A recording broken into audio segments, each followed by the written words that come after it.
Welcome back to the Kelly Symone podcast, where we talk about the art, the heart, and the science of being a great leader. I am your host, Kelly Symone, and today's episode is breaking down 5 ways you can ace your first 90 days as a new leader. That's right, we're getting into how to set yourself and your team up for success. So, when I say new leader, let's be clear. New can mean you're brand new. As a leader, you've never led other people before. In that case, welcome. Welcome to the club. Or it can also mean new to the organization. So maybe you just made a transition. In that case, congratulations on your transition or your promotion. New can also mean that you're leading a brand new department or new to you department, a project, or a program in your current leadership role. So if you're introducing something that's never been seen before in your organization, these tips are going to work for you as well. The bottom line is that today's episode is all about getting off to the right start and setting yourself and your team up for success. So let's go. Okay, so the first thing that you want to do whenever you're stepping into a new role as a leader is you want to clear the decks. So I like to call the first phase the detox phase. We go through so much as leaders, or if you're this is your very first leadership role, you did a lot of work to get into the position that you're in. And that's great. You want to commend yourself on that. You want to pat yourself on the back for being a great performer, or you want to kind of just reflect on what that previous time, that previous phase in your life has taught you. I think a great thing to do is journal some maybe top 2 or 3 things that you want to keep with you as you go into the next phase of your journey. But then you want to clear the decks, because the chances are that you've also picked up some other things along the way that will not serve you as you move forward. Some of that could mean you could be emotionally tired, you could be drained, you could need a vacation, you could just need some rest. You could have some relationships in your life that maybe need to be reprioritized. Maybe there are some habits that you had in a previous season that were fine where you were, but now when you're going where you're going, you need to take some time to reassess to see if it's healthy to keep that habit or healthy to keep that relationship in the position that it's in. So, at the beginning of the Compass Leadership Accelerator, which is the program that I had for leaders, we actually start with a detox, and I kind of walk you through a step by step 10-step detox program that'll help set you up for all of the programming that we go through for the rest of the accelerator. So if you want more details about that, feel free to contact me about the Compass Leadership Accelerator. Taking that time to reflect, to assess, to audit maybe some of the habits and the behaviors and the thought processes that you had from the last phase of your journey going to the next phase of your journey, is that you are here moment that both spiritually and practically prepares you to go there. That's the next place. That's the promised land, right? So the next thing that you want to do, and this is actually going to help you detox even more. Step 2 is you want to ask God for fill in the blank in your new role. So the reason why I have this as fill in the blank is because sometimes we just need to ask God for help. Help could be in the form of an assistant, help could be in the form of additional staff, help could be in the form of specific wisdom for any upcoming projects that you have going on, help could be in the form of skill development. Maybe you really need to work on reading financial statements, or maybe you really need to work on your project management methodologies. Whatever it is, I always like to start with asking God for help. I say it as fill in the blank, but really the main thing that you're asking for is help. You don't have to be super specific with what you're asking for at this point, because sometimes you don't really know the lay of the land until you get into the role. But within that first 30 days, you are going to find something that you probably don't know how to handle. And instead of getting overwhelmed immediately. And before you start, reaching out, taking a bunch of classes, asking for a lot of people for maybe unqualified advice or opinions, it's really important. I believe that all leaders should have or all excellent leaders, certainly Compass leaders, should have a spiritual practice. So you want to ask God for help in your new role and turn that answer into a prayer or an affirmation that you can say daily until you get the answers that you receive. And the reason for that is, if you stay in expectation that your answers are coming, or that your answers are already here, actually, that's really the affirmation that you want, is that your answers are already here. You will stay in the frame of mind where you're staying in a positive frame of mind, and you're staying in the frame of abundance, meaning the answers, the resources, the people that I need are available to me. And sometimes when you're starting out in a brand new role, or in a brand new department, or with a brand new company, you just don't know what you don't know. And the best thing that you have working for you is your attitude. Your attitude is going to help you when your skills are maybe not there, or your institutional knowledge just isn't up to par yet. You want to make sure that you keep your attitude high and positive for as long as possible. And you'd be surprised how setting the intention to expect something positive to happen, expect for needs to be taken care of, expect for resources to be there. You'd be surprised how when you stay that way, the answers do come. The answers do reveal themselves. The right people show themselves to be who they are. The wrong people also show themselves to be who they are. And that's important to pay attention to that as well. So make sure that you don't start leading. You're not so anxious to lead, so ready to lead, that you forget to include God in on the plan. Okay. So, step 3, you want to take some time to refamiliarize yourself with your vision, mission, and values. Your vision, mission, and values. This is not the company's vision, mission, and values. It's not the organization's. These are yours. These are your personal mission, vision, and values, right? So if you stopped working for this company today, if you resign from your position at the church tomorrow, what would be your vision for your life? What is the mission for your life? What are your personal values? What do people get when they get you? It's really important to not just say that you have them and not ever refamiliarize yourself with them. The reason why you want to do that is it helps you to present yourself in your most authentic way, so that people get the same you no matter what position it is that you're in, right? So they may see you in different sides of your personality, or if you have a different level of authority than what you had before, yeah, that's going to feel different. It's going to come across differently, but they shouldn't feel like you're a completely different person because you just got a promotion, right? You want to make sure that you are being the person that you say you are every day. When you wake up in the morning and when you go to sleep at night, you'll be able to sleep really, really well because you are being your authentic self. When you have the courage to be your authentic self, you give people around you the permission to be their authentic selves as well. Also, whenever something is new, it's really easy to kind of get lost in the sauce.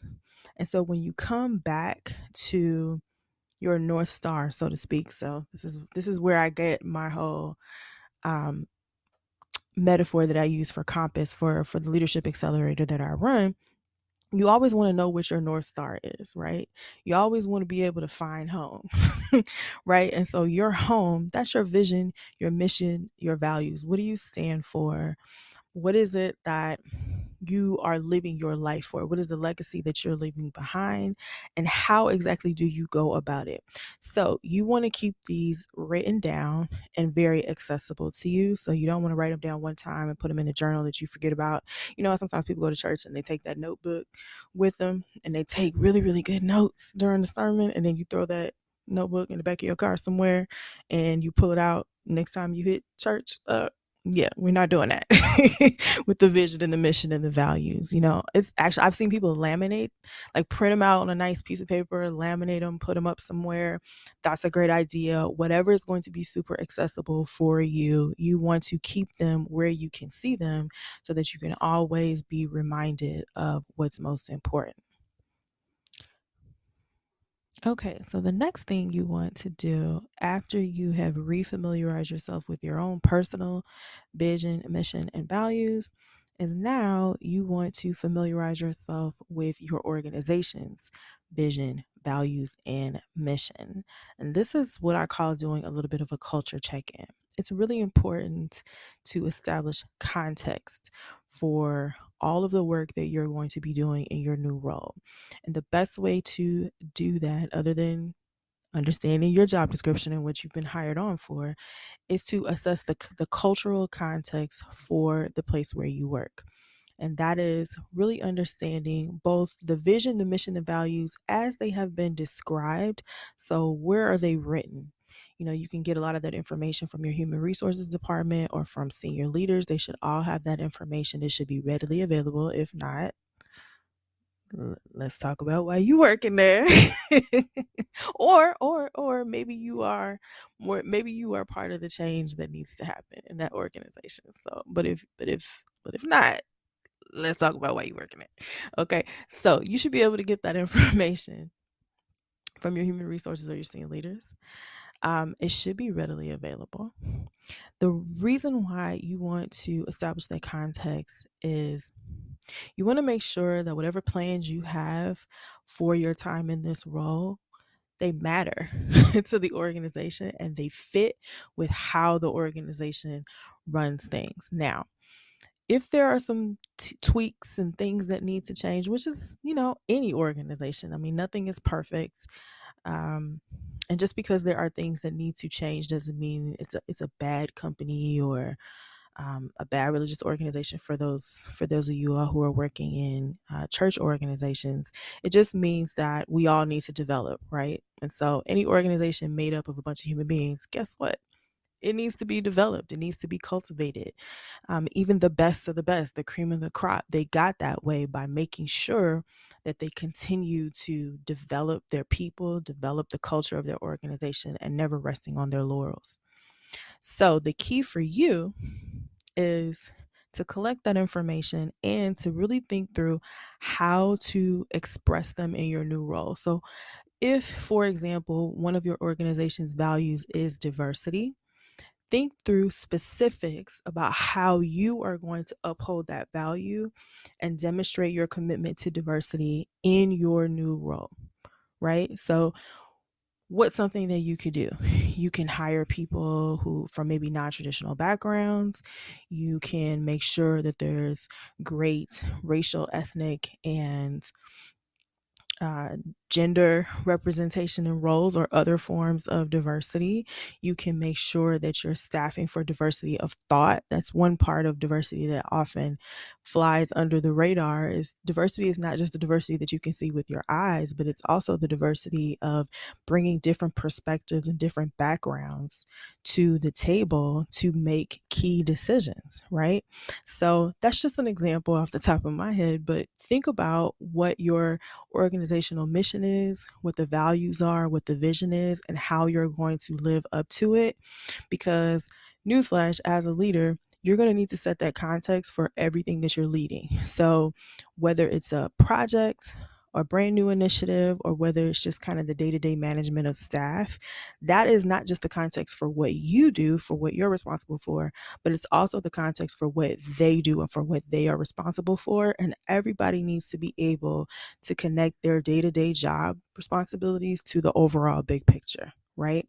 So it's really important that you focus on concrete actions and not just buzzwords, right? Because buzzwords sound good for about 5 minutes, sound good if you raise your hand and speak up in a meeting.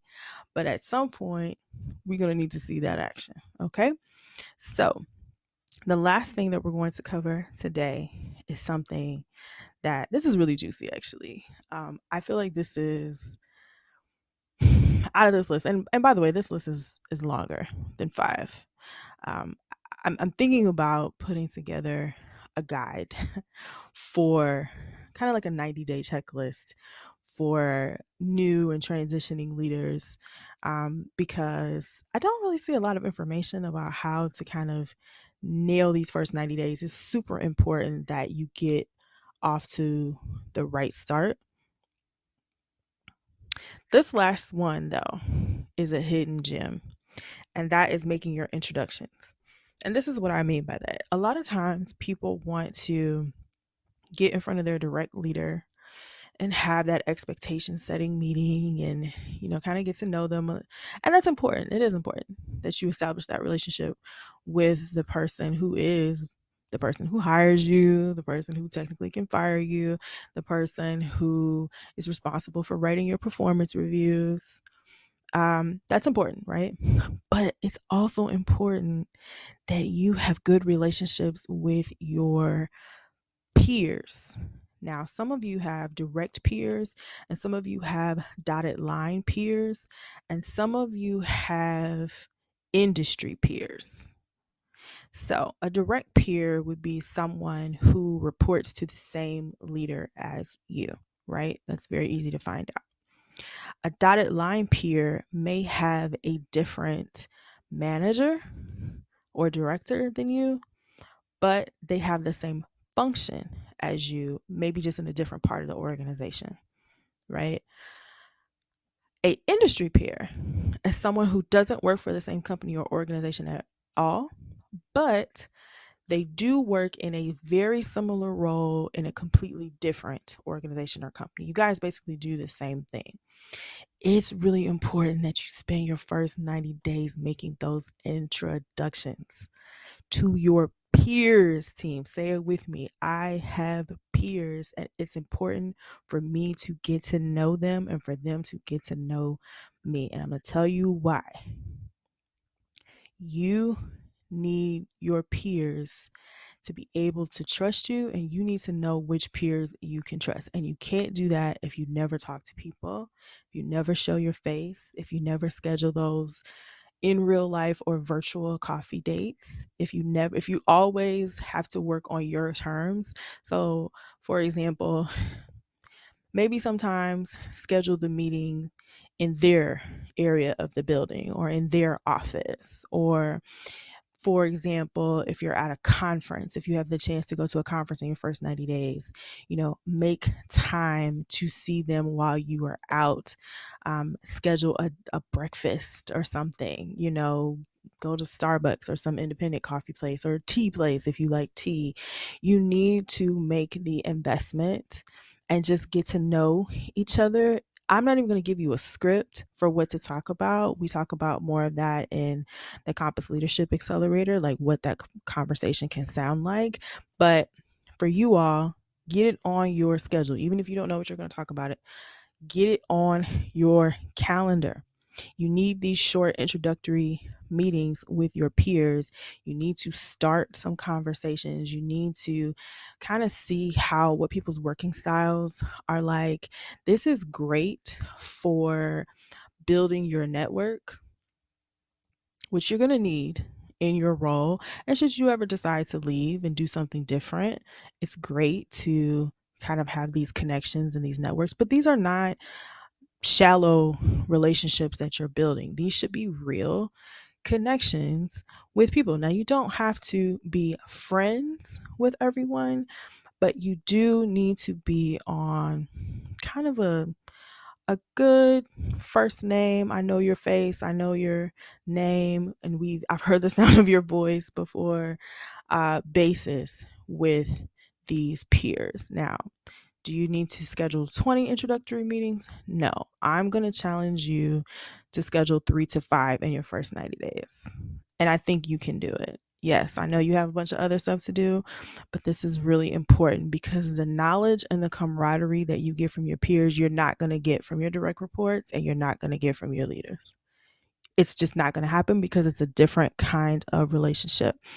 And a lot of leaders, this is one of the things I want to say about this too. And I know we're talking about getting into a new position, but I know that I have a bunch of ambitious people listening to this podcast who can see themselves even getting into another leadership role or a director role, a senior role, or maybe you're a VP, or maybe you start your own company, right? Or you do have your own company already and you're expanding.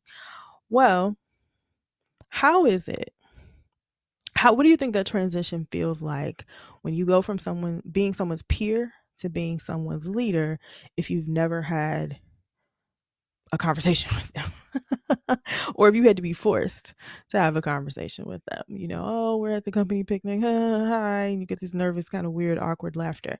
No, that transition is very different when you all already have a great working relationship. You want to make the investment now in a very authentic way, and you want to find something about work to talk about, but it also can be a little bit personal. Don't be afraid to connect with people the best way that you can. Like, if it's more of a personal connection, that's fine. If it's all work, that's fine. Just make the effort to connect.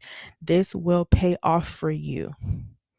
Some of you are shaking your head, oh, Kelly, I don't have time, or oh, you're basically telling me I have to be an extrovert. I said no such thing. You do not have to be an extrovert. I'm not an extrovert. I'm kind of more of an ambivert. I have had to behave more extroverted in the leadership roles that I've had in the past. And at no time has it ever shot me in the foot. It has never done me anything but good. So if you have to get out of your shell a little bit, if you have to get out of your comfort zone, welcome to leadership, because we spend a lot of time living outside of our comfort zones as leaders, as exceptional leaders for sure. So I think I'm going to stop right here. I did say I was going to give you 5. So let's just review. So the first thing, in your first 90 days, transitioning into a new role as a leader, whether you're a brand new leader or brand new role, like brand new department, brand new initiative. First thing you want to do is detox from your previous season. Next thing you want to do, for all my spiritual leaders out there, and by spiritual leaders, I don't mean you work at a church. I mean that you are a leader with a spiritual practice. And for me, I'm going to speak about Christianity because that's the one that I have, right? So the next thing you want to do is ask God for help in your new role. And you can be specific about that help. That's why I said fill in the blank before, or you can just ask God for help. And then you want to affirm that those answers are already there, already present. And keep in mind that as you affirm that on a daily basis, you will start seeing those answers appear, those resources appear, right? So we're starting off with confidence. The next thing you want to do is refamiliarize yourself with your vision, values, and your mission. Establish your home base, right? You want to keep those written down in somewhere that's very visible to you. Your phone, laminate on a piece of paper, put it up on the wall, do something with it. The next thing you want to do, number 4, is familiarize yourself with your organization's vision, values, and mission. So you want to do your culture check-in with the organization, and then you want to think through some concrete action steps for how you can demonstrate those in your current role. So what fits based on your current job responsibilities? How are you going to demonstrate all of those things that your company cares about? And the last thing that we covered today, number 5, is you're going to make your rounds. You're going to make your introductions. You're going to build some connections with your peers. We all need to have better relationships with our peers. They are the people that we lean on, the people that we work most closely with, and they want to know who you are, and you should want to know who they are too, right? So there are a number of other things that I have included on this 90-day checklist. If you are interested in learning more about what else leaders should be doing in their first 90 days to make sure that you are starting well on your way to success, DM me at the Kelly Symone. I am at the Kelly Symone, TheKellySymone on all platforms.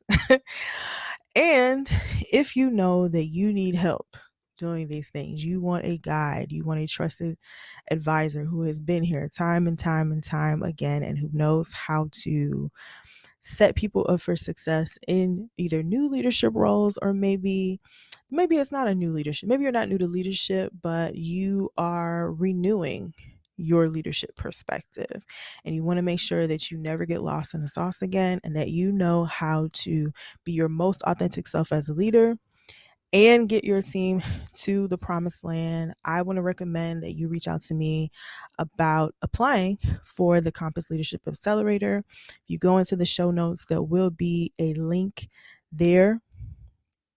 Some of the things that we talk about are mastering the metrics that matter the most, showing up as a sane, safe person privately and publicly, someone who can be trusted, someone who can be followed.